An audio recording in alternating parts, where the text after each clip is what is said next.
All right, so today I'm going to be reading Genesis chapter 38. If you would like to follow along, the word is in the description below.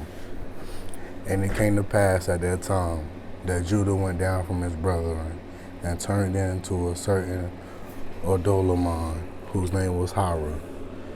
And Judah saw there a daughter of a certain Canaanite, whose name was Shuah. And he took her and went in unto her, and she conceived and bare a son. And he called his name And she conceived again and bare a son. And she called his name Onan. And she yet again conceived and bare a son, and called his name Shelah. And he was at Chezib when she bare him. And Judah took a wife for his firstborn, whose name was Tamar. And Judah's firstborn, was wicked in the sight of the Lord, and the Lord slew him. And Judah said unto Onan, Go in unto thy brother's wife, and marry her, and raise up a seed to thy brother. And Onan knew that the seed should not be his. And it came to pass, when he went in unto his brother's wife, that he spilled it on the ground, lest that he should give seed to his brother. And the thing which he did displeased the Lord, wherefore he slew him also. Then said Judah to Tamar his daughter-in-law, Remain a widow at thy father's house, till Shelah my son be grown. For he said, Lest peradventure he die also, as his brother did. And Tamar went and dwelt in her father's house.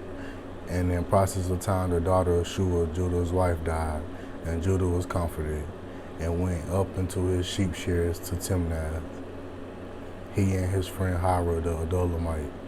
And it was told Tamar, saying, Behold, thy father-in-law goeth up to Timnath to shear his sheep. And she put her widow's garments off from her, and covered her with a veil, and wrapped herself, and sat in an open place, which is by the way of Timnath. For she saw that Shelah was grown, and she was not given unto him to wife. When Judah saw her, he thought her to be an harlot, because she had covered her face. And he turned unto her by the way, and said, Go to, I pray thee, let me come in unto thee. For he knew not that she was his daughter-in-law. And she said, What wilt thou give me? What wilt thou give me, that thou mayest come in unto me? And he said, I will send thee a kid from the flock. And she said, Wilt thou give me a pledge till thou send it? And he said, What pledge shall I give thee? And she said, Thy signet, and thy bracelets, and thy staff that is in thine hand. And he gave it her, and came in unto her, and she conceived by him.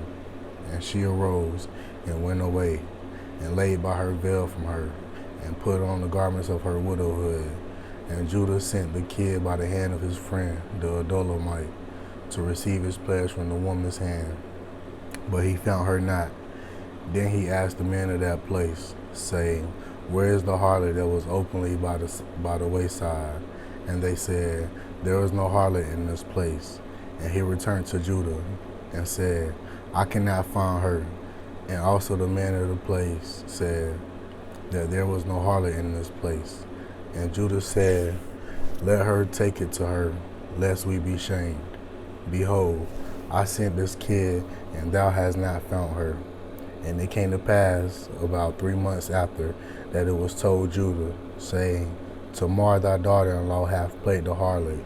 And also, behold, she is with child by whoredom. And Judah said, Bring her forth, and let her be burnt. When she was brought forth, she sent to her father-in-law, saying, By the man whose these are, am I with child?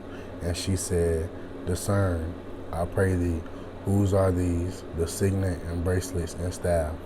And Judah acknowledged them, and said, She hath been more righteous than I, because that I gave her not to Shelah my son. And he knew her no more, and he knew her again no more. And it came to pass in the time of the travail that, behold, twins were in her womb. And it came to pass, when she travailed, that the one put out his hand, and the midwife took and bound upon his hand a scarlet thread, saying, this came out first. And it came to pass, as he drew back his hand, that behold, his brother came out. And she said, how hast thou broken forth? This breach be upon thee. Therefore his name was called Pharez.